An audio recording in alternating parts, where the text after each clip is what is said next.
President Trump has signed an executive order that will bring back the Defense Department's former name, Department of War.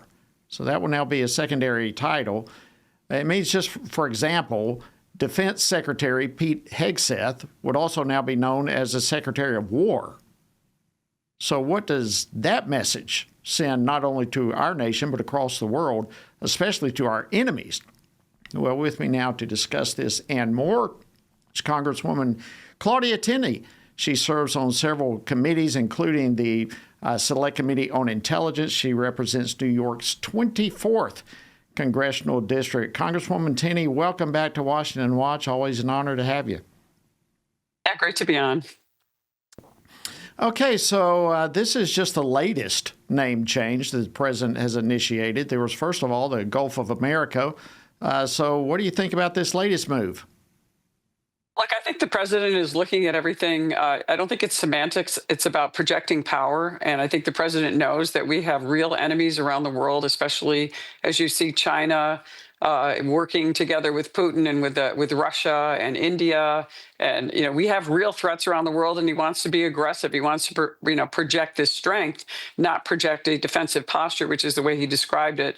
And I think he's just trying to show that we're going to be the dominant leader, and we're going to lead the way when it comes to peace as well.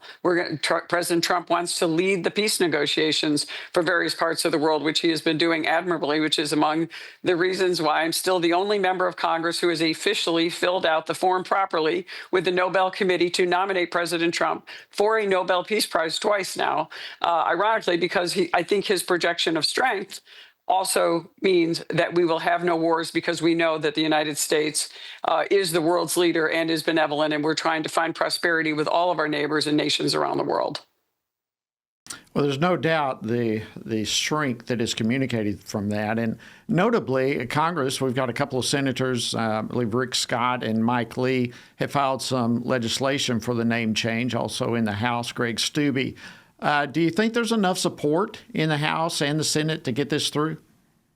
I'm not sure what other members are saying. This is relatively new. We left Congress, so there wasn't enough of discussion, but we overwhelmingly passed Gulf of America instead of Gulf of Mexico. So I would say that people would probably want to support something that was definitely strong. I don't know about the Democrats. I'm sure there are probably some libertarian-leaning people who are labeled as Republicans for purposes of getting elected may not like it because they're against any kind of foreign intervention.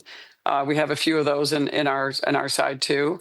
But I would caution everyone, this is what our founders named it, the Department of War.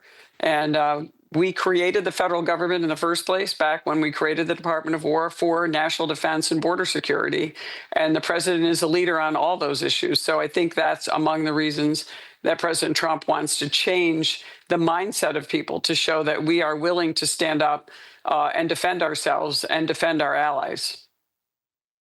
If I can switch gears with you, yesterday, I'm sure you heard this even intro in the program, but Secretary of State Rubio yesterday was in Ecuador, and he was asked by a reporter whether or not the U.S. supports or accepts moves by members of the Israeli government towards annexing the region known as Judea and Samaria, or some call it the West Bank. And he said that this should really be expected when you have decisions from some other Western nations who want to recognize a Palestinian state. What's your thoughts?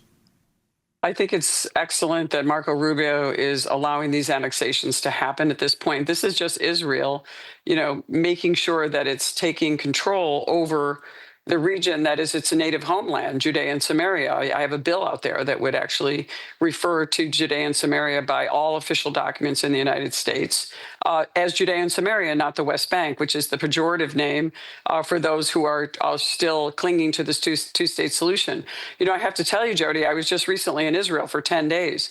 I met with a number of Arab sheikhs. 4 of the 8 that we were intended to meet with, some of them couldn't get there because of the Palestinian Authority and its corruption. And they described that very thing. They don't want the Palestinian Authority. They want to actually have Israeli security. They want to be viewed more as an emirate, a successful style of government for Arab nations that has worked instead of it forcing our type of government on them.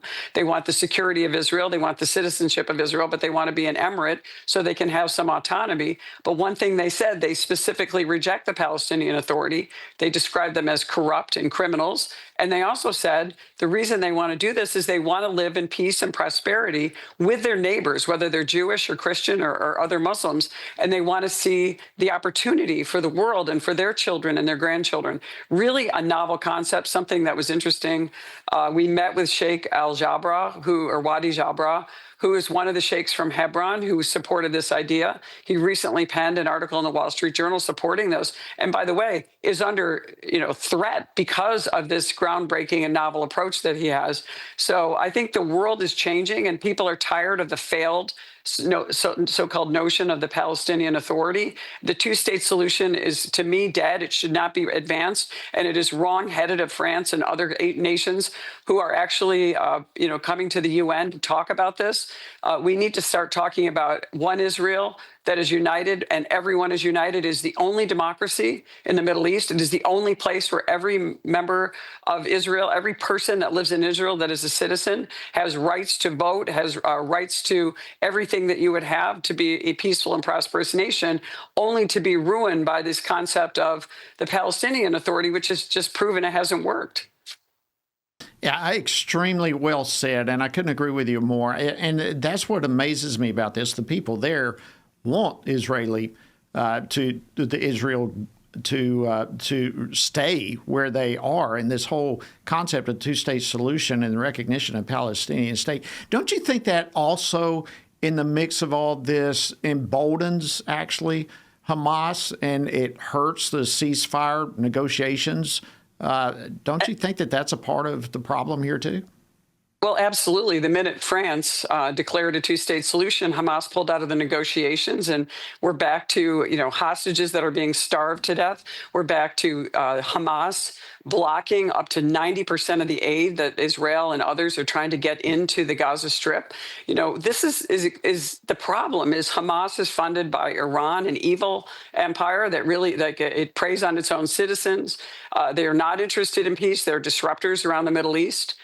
They want power and control by terrorism. It doesn't work. And there are even, other allies in the Middle East, like Saudi Arabia and others, are supporting us. And interesting, these Arab sheikhs in Hebron and in parts of Judea and Samaria, they want to join the Abraham Accords. They want to be part of the peace process, a novel concept created by Donald Trump in his first term, which is, the main reason that I nominated him for the Nobel Peace Prize twice now, is this is another look and a way of understanding what the people really want on the ground. I mean, it was a unique opportunity to meet with these Arab sheikhs in person. Obviously, it was under secured setting because they're worried about exposing this false Palestinian narrative that says that we have to have a two-state solution in order to have peace in the Middle East. They don't agree with that. They're on the ground. They want to see Israel provide the security.